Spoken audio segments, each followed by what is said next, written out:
ça ne va pas créer des problèmes dans le groupe parce que le coach bi établir na clairement hiérarchie ba ku nekk xam sa place. waaw ça a été source de polémique au niveau des réseaux sociaux ou bien des panels. Ouais. Parce que les gens dañuy wax ne dans le groupe ça peut l'être. dañuy wax ne peut-être waa et man je crois pas à ça dañuy wax ne Khadim. qui est l'entraîneur des gardiens de GF qui est l'entraîneur de l'équipe nationale. il amène son poulain mais moi tel que je connais Pape ça c'est des fous. non ça je pense. ils ont pris les formes du moment. oui franchement. et Pape et Cheikh man loolu laa gëm. les formes du moment xam nga wax naa ko en début d'émission nous on n'a pas à se gratter la tête pour avoir un bon gardien. On a 10 voire 10 bons gardiens dans notre championnat. Mais tout le monde dit que Amara Fall, Ali Gueye de Stade de Mbour, Baye Modou de Guédiawaye, Ablaye Diakhaté de Jaraaf, Idrissa Mbaye de Diambar qui a une bonne patte. Donc nous avons un problème. Et la preuve est que, il l'a dit tout à l'heure, Aïdara, le gosse il a fait 6 arrêts décisifs en première période. Le ballon qu'il prend sur les pieds de l'attaquant ivoirien. Il a fait un très bon match. Il a fait 2 m 02. Il a fait un très bon match. Sauf que il doit aussi améliorer son jeu au pied. Il a fait des longues relances. Alors il y a certains balles qu'on lui donne. Il peut avoir le temps de garder et de jouer avec la défense. Et ça, il doit progresser. Et il faut le comprendre aussi. Son concurrent a le même problème aussi. Non, souci wu Cheikh Tidiane bi man dama koy diluer tuuti ndax xam nga moom il est dans une situation normale d'une équipe constante. Le gars il est appelé à construire une équipe presque tous les 6 mois ou tous les ans. Donc cette hiérarchie bi ngay wax noonu dafay difficile pour moom. Il est obligé de composer avec ceux qu'il a pour le moment et qui sont en forme. Surtout. Donc loolu mooy particularité équipe nationale locale. Moi je me dis xam nga compétition noonu nga koy songee quoi mais man je te dis cash. Si je devais choisir au regard des derniers matchs en championnat. je te mets cash Pape loolu amul sax ay yoon loolu amul comme li ñuy wax noonu. amul yooyu amul c'est des faux débats. et puis il faut savoir comme li may wax quoi xam nga staff Pape Thiaw ñu bëri dañuy fa ne Zo Senghor mu ngi fa booy bëri moo leen fa. Zo Senghor jibi ngi fa voilà Pape il est pénal. xam nga ñi ko wër en fait ñi ko wër c'est des têtes pensantes du football local. ñoom ñoo formé booy yëpp. moo tax bu dara du surprise dara lu ñu ci def rek dañ ko xalaat. et puis je pense que les gamins n'ont pas déçu parce que fi ñu doon waxee ni xëy na les changements n'ont pas été conséquents mooy booy def un mauvais match. Pape Ousmane Diouf xoolal fi mu jógee il est venu de très loin. mais là il t'a fait un très bon match. xam nga il devait venir depuis l'année dernière. Tu sais pourquoi il n'est pas venu l'année dernière. booy bi mu jógee Casa Sport di ñëw avant mu ñëw Teungueth il a fait une pige en Ukraine. bi mu ñëwee ak Youssou ils ont joué à une défense à 3 et s'est dépaysé. Avec la pression à Teungueth. Maintenant il est le capitaine adjoint de Moutarou qui est sur le banc. Il est en train de faire ça aussi c'est un autre. Non c'est un autre problème. Moutarou il est victime de la concurrence à Teungueth avec le jeune Digan. Moutarou ne joue pas beaucoup à Teungueth. Il joue les bons matchs. Et en plus Moutarou n'a pas ses jambes de 18 ans. Équipe bi. Mais il y a l'expérience, c'est un tournoi. Je pense c'est un tournoi continental où nous ne sommes pas qualifiés depuis 12 années, nous ne sommes pas qualifiés pour cette CHAN là. Ouais, il fi nekk di xool nekk non celui-là c'est l'ancien. Non, il met les formes du moment. Tout le monde sait que championnat local bi Mamadou Sané il est teigneux sauf que il doit aussi mettre un peu d'eau dans son vin. Il a da ngay sentir sax kii dafay est-ce que jéewul nawetaan. Non si parce que il est trop fougueux. Il est toujours sur le plan défensif. Il doit un peu être calme, gérer son énergie aussi parce que on joue un truc. Mais boy, ñoom ñëpp ils commencent à être courtisés par les clubs algériens. Ce matin j'ai vu pas mal de clubs algériens qui c'est le grand chantier. Non pas Algérie nañu xaar parce que yéen nañ leen fu gën a kawe. Moutarou c'est ça son problème. Il ne joue pas beaucoup à Teungueth FC. Il y a Djigel qui joue. Djigel aussi sax moom il a été appelé en sélection parce que Pape il a eu à faire 5 listes.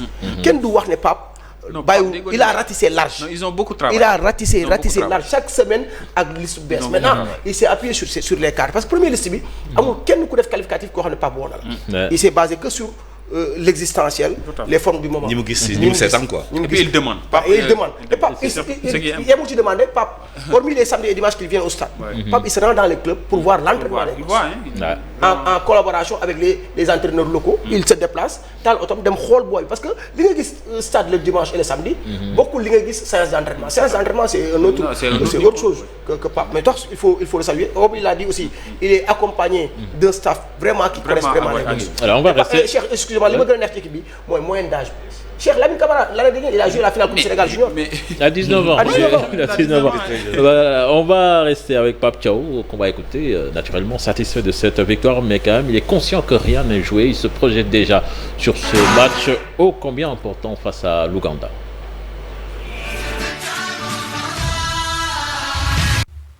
Déjà, on sort d'un match très difficile, mais c'est bien parce qu'on sort avec les 3 points. Au début du match, c'était vraiment compliqué parce que les deux équipes, ça se voyait, il n'y avait aucune qui voulait perdre, donc on était prudents. Et voilà, après, ils nous ont mis en difficulté parfois parce que quand même sur des pertes de balles. Et quand on a en face une belle équipe comme la Côte d'Ivoire, c'est sûr, à un moment, on a eu des difficultés sur les côtés. Mais une fois qu'on est rentré à la mi-temps, on a réglé ce problème.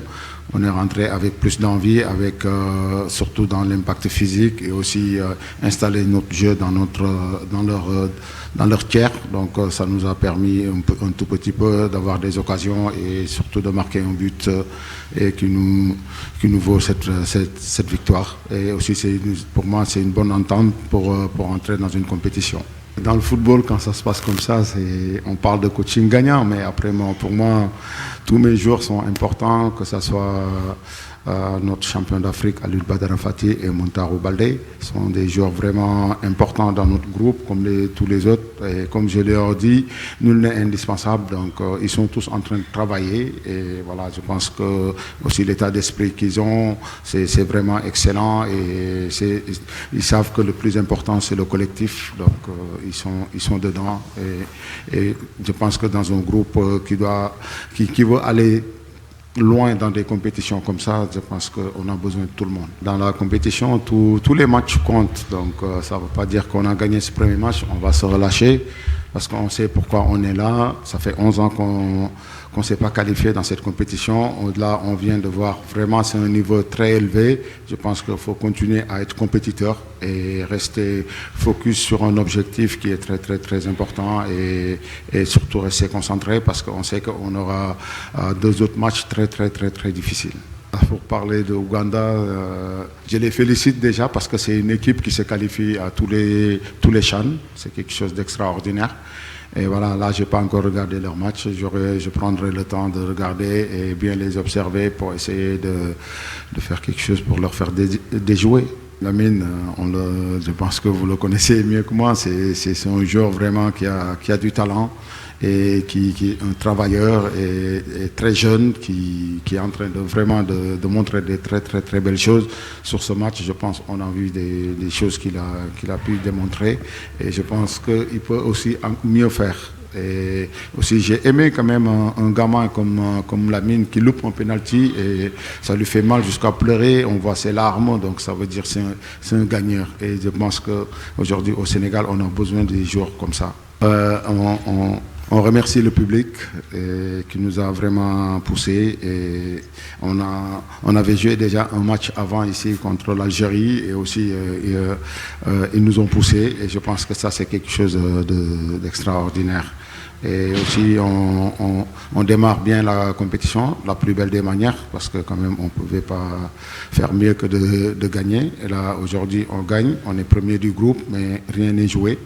Et donc, nous, on va faire focus sur notre deuxième match contre Ouganda qui arrive dans 4 jours. Donc, je pense que cette compétition, gagner son premier match, c'est quelque chose de bien, parce que quand même, on prend un avantage, mais rien n'est fait et on reste concentré sur notre objectif. Thiaw nee na seetaanagul Ouganda waaye seetaan ngeen ko yéen xam ngeen ko bu baax te Ouganda daanaka équipe am lay andi ci compétition bu mel nii ce qui veut dire que donc c'est un match très difficile qui nous attend mercredi. Oui, non, mais très difficile. Xam nga le coach Charles ougandais là ki leen yor dafa njëkkoon dem Ouganda, je pense vers les années 2011 ba 2017. Il fait partie des précurseurs même du football ougandais moderne. Si on peut dire depuis la détection. Voilà, depuis la détection. Donc bu mu ñëwee aussi soo xoolee nu muy jouer da ngay xam ni quoi qu'on dise l'équipe ne sera jamais ridicule. C'était un match très intense nga xamante ne tambour battant du début à la fin. Avec un bloc défensif compact, une ligne du milieu de terrain qui est au marquage avec une solidité, en attaque comme ni ko waxee voilà suba nga xamante ne moom je pense que